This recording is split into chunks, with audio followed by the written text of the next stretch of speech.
महाराष्ट्र राज्य विफा आंतर जिल्हा फुटबॉल स्पर्धेत आज पहिला उपांत्य सामना कोल्हापूर आणि नागपूर संघात झाला। या सामन्यात कोल्हापूर संघाने 3-1 गोल फरकाने नागपूर संघावर विजय मिळवला, तर दुसरा उपांत्य सामना मुंबई आणि पुणे संघात पार पडला। यामध्ये पुणे संघाने टाय ब्रेकरमध्ये मुंबई संघाचा 5-3 अशा गोलने पराभव केला।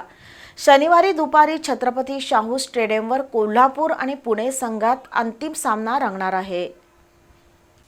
महाराष्ट्र राज्य विफा आंतर जिल्हा फुटबॉल स्पर्धा कोल्हापुरातील पोलो मैदानावर सुरू आहेत। शुक्रवारी या स्पर्धेतील पहिला उपांत्य सामना कोल्हापूर आणि नागपूर या संघात पार पडला। सामन्याच्या सुरुवातीलाच नागपूर संघाकडून आक्रमण झालं। सामन्याच्या 23व्या मिनिटाला नागपूरच्या यश शुक्लानं गोल नोंदवत संघाला 1-0 अशी आघाडी मिळवून दिली। उत्तरार्धात या कोल्हापूर संघातील आघाडीच्या फळीतील प्रभू पवार, ऋतुराज सूर्यवंशी, विशाल पाटील, रोहित पवार यांनी चढाया केल्या। सामन्याच्या 55व्या मिनिटाला मिळालेल्या फ्री किकचा फायदा उठवत अरबाज पेंढारीनं तर आणखीन एका फ्री किकचा लाभ घेत सामन्याच्या 63व्या मिनिटाला संकेत साळोखेनं गोल नोंदवला।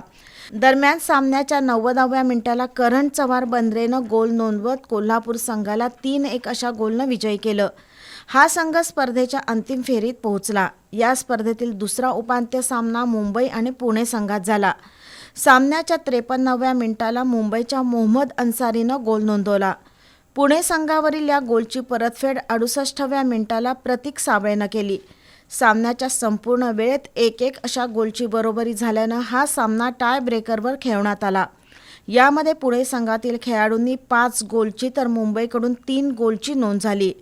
त्यामुळे या स्पर्धेत पुणे संघ अंतिम फेरीत पोहोचला।